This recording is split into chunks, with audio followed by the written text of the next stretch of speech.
Friends, आपका स्वागत है हमारी यूट्यूब चैनल ऑफिशियल इंग्लिश गुरु पर। फ्रेंड्स, यह एक ऐसा प्लेटफॉर्म है जहां आपको जॉब से रिलेटेड सारी अपडेट समय से मिलती रहती हैं। फ्रेंड्स, यहाँ टीजीटी पीजीटी इंग्लिश की प्रेपरेशन के लिए वीडियो की सीरीज़ चल रही है। फ्रेंड्स, टीजीटी इंग्लिश के सॉल्व पेपर का ये 5वां सीरीज़ है। इससे पहले 4 वीडियो मैंने आपको पहले से ही प्रस्तुत कर दी है। यदि आपने वो नहीं देखे हैं तो मेरे चैनल की प्लेलिस्ट में जाकर आप उन्हें देख सकते हैं। और solve paper TGT series 5 UP TGT PGT 2021 English preparation के लिए यदि आप मेरे चैनल पर नए हैं तो नीचे दिए गए रेड कलर के सब्सक्राइब बटन को दबाकर बेल आइकन को भी प्रेस कर दीजिए ताकि वीडियो की नोटिफिकेशन आपको आसानी से प्राप्त हो सके। चलिएगा फ्रेंड्स, हम सॉल्व पेपर सीरीज़ 5 को सॉल्व करके आपको दिखाते हैं। क्वेश्चन नंबर 81 फ्रेंड्स देखिएगा। 81 by what age had Milton become totally blind. किस एज तक मिल्टन पूर्ण रूप से अंधे हो गए थे?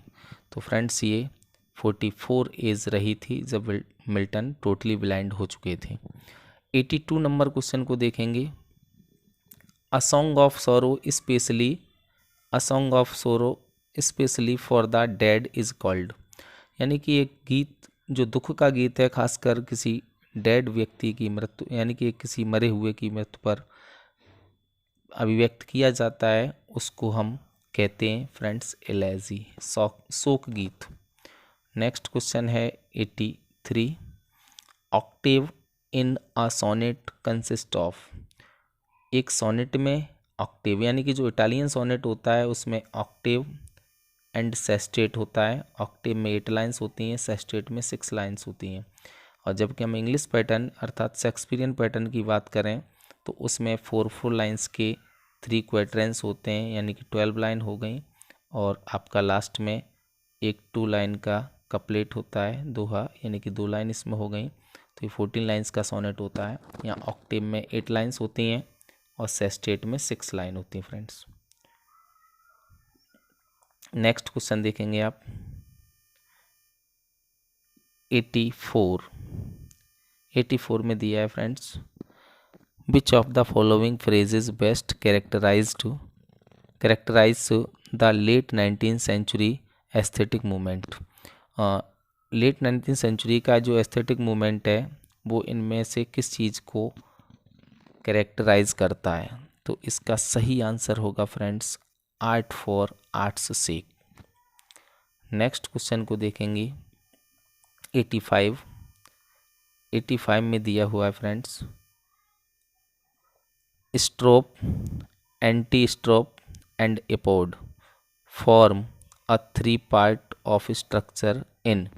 ये स्ट्रोप, एंटी स्ट्रोप एंड अपोड ये किसके 3 स्ट्रक्चर हैं, पार्ट हैं स्ट्रक्चर के? तो फ्रेंड्स ये ओड के हैं, यानी कि क्लासिक ओड। तो 85 का ए ऑप्शन सही हो जाएगा।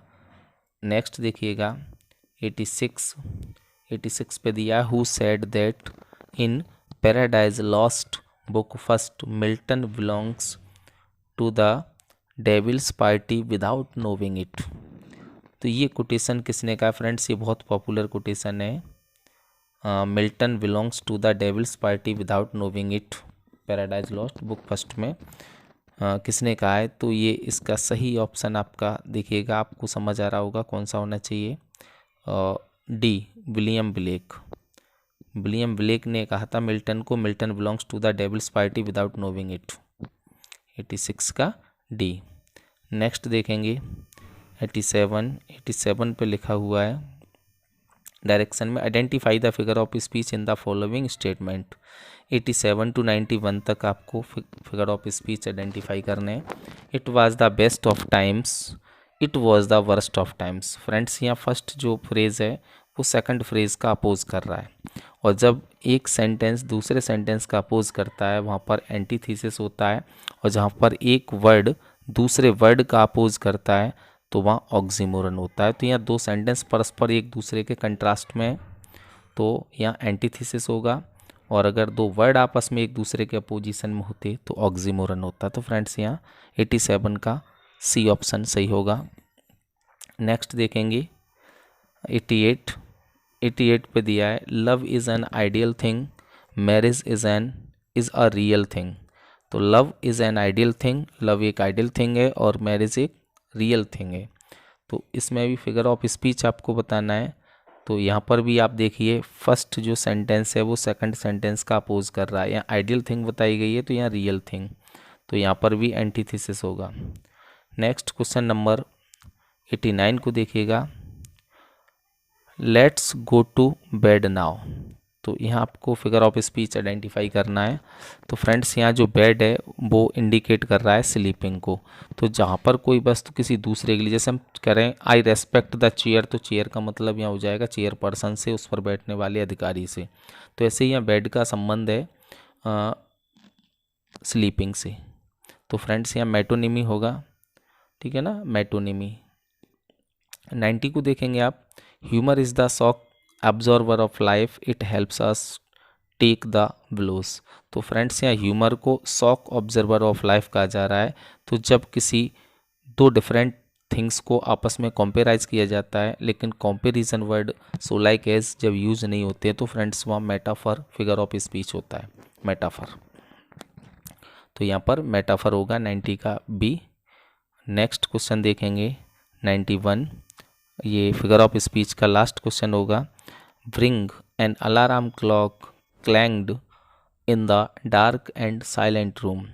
तो डार्क एंड साइलेंट रूम में जो अलार्म क्लॉक है वो व्रिंग करके बजती है। तो फ्रेंड्स यहाँ पर साउंड की बात होगी, वहाँ ओनोमेटोपोइया फिगर ऑफ स्पीच होगा आपका, ओनोमेटोपोइया, यानी कि 91 का सी ऑप्शन सही होगा। नेक्स्ट देखें, नेक्स्ट क्वेश्चन 92 पे लिखा है, the quote love looks not with the eyes but with the mind and therefore is winged Cupid painted blind occurs in.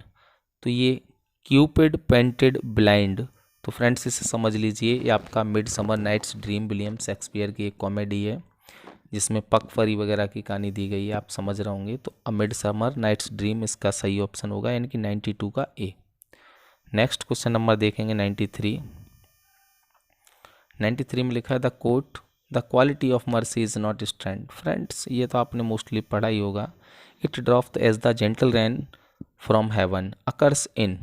तो ये लाइन किस में आती है? तो फ्रेंड्स वैसे तो आपने इंटरमीडिएट की पोएम मर्सी पढ़ी होगी बाई विलियम शेक्सपियर, लेकिन वो मर्सी जो लिरिक है वो आपका द मर्चेंट ऑफ वेनिस नामक प्ले से लिया गया है। तो विलियम शेक्सपियर द्वारा लिखित मर्चेंट ऑफ वेनिस की ये लाइन है जो पोर्सिया के द्वारा कही गई थी साइलॉक को मर्सी के इम्पोर्टेंस को बताते समय इन द कोर्ट ट्रायल। 94 को देखिएगा friends, frailty Dai name is women is taken from. Friends ये बहुत पॉपुलर लाइन है और ये हेमलेट नामक विलियम शेक्सपियर की ग्रेट ट्रेजेडी में से एक है, उससे ली गई है। नेक्स्ट देखेंगे 95, age cannot wither her nor custom stale her infinite variety. Friends ये भी बहुत पॉपुलर लाइन्स हैं और ये विलियम शेक्सपियर के एंटनी एंड क्लियोपेट्रा नामक प्ले से ली गई हैं।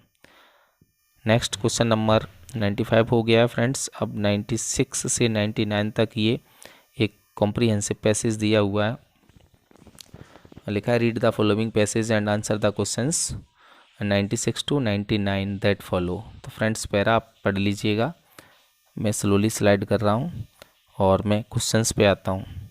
फर्स्ट क्वेश्चन है the author's main point is. जो ऑथर है उसका मेन पॉइंट क्या रहता है इस पैराग्राफ में? तो ऑथर का जो मेन पॉइंट है वो है peace and security are the chief goals of all living beings. यानी कि सभी लिविंग बीइंग्स का जो प्रमुख गोल्स है वो सुख शांति और सुरक्षा होना चाहिए अकॉर्डिंग ऑथर। नेक्स्ट 97 को देखिए, पैराग्राफ के क्वेश्चन है फ्रेंड्स, तो पैराग्राफ को आप एक बार ठीक से रीड कर लिएगा। Which of the following assumptions और steps is essential in developing the author's position. Author की पोजीशन को डेवलप, आवश्यक स्टेप्स को डेवलप करने के लिए कौन कौन सी बातें एज्यूम करती हैं? तो आप यहाँ पर देखेंगे 97 इसका सही आंसर होगा they will to survive a creative is identity. ये creature is identify with a desire for peace. तो इसका बी ऑप्शन सही होगा। 98 को देखिएगा फ्रेंड्स, 98 पे लिखा है the word denizens. Denizens in the passage implies, passage में जो डेजिनसन्स वर्ड यूज हुआ है तो फ्रेंड्स इसका मतलब होता है वहाँ के आवासी लोग, निवासी, इनहेबिटेंट्स। इसका सही ऑप्शन हो जाएगा। 99 को देखिए आप। 99 the author presumes that animals are. तो ऑथर इस पैराग्राफ के अनुसार बताता है कि जो एनिमल्स हैं वो ह्यूमन बीइंग से इन्फीरियर होते हैं। तो यानी कि 99 का बी ऑप्शन सही हो जाएगा।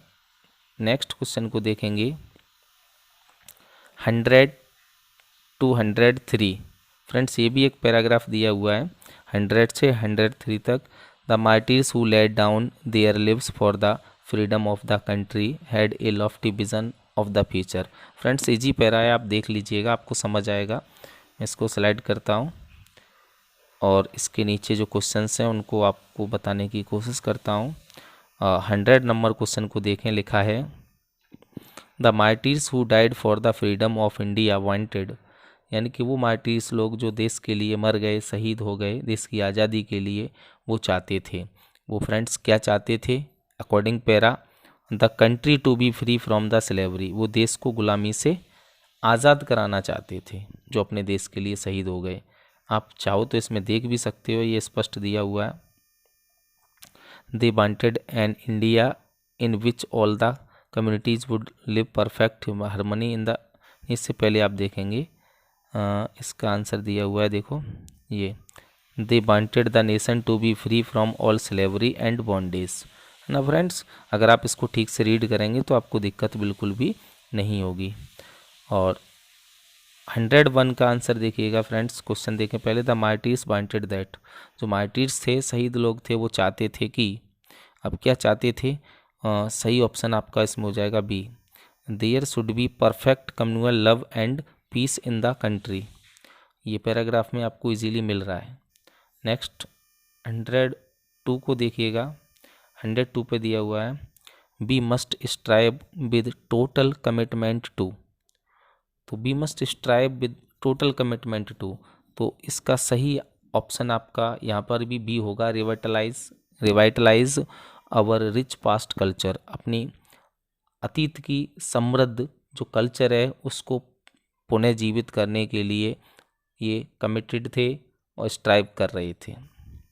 नेक्स्ट लास्ट क्वेश्चन होगा 103, और इसके फ्रेंड्स जो क्वेश्चन अभी बचे हुए हैं, यानी कि 125 क्वेश्चंस होते हैं, वो मैं अगले वीडियो में बचे हुए से क्वेश्चंस कवर कर देंगे। लगभग 22 क्वेश्चंस रिमाइंड हैं, तो अगले वीडियो में कवर हो जाएंगे। देखिए लास्ट क्वेश्चन को friends, our freedom fighters envisioned that in free India. हमारे स्वतंत्र भारत में जो फ्रीडम फाइटर्स थे उन्होंने एक विज़न देखा था, वो क्या था? वो फ्रेंड्स ए ऑप्शन मेरे अकॉर्डिंग सही होगा यहाँ, there should be an egalitarian society. Friends video पसंद आया है तो प्लीज़ वीडियो को लाइक कर दीजिए और अन्य फ्रेंड्स को भी शेयर करिए, और चैनल को अभी तक सब्सक्राइब नहीं किया तो सब्सक्राइब भी कर लीजिए। Thank you friends.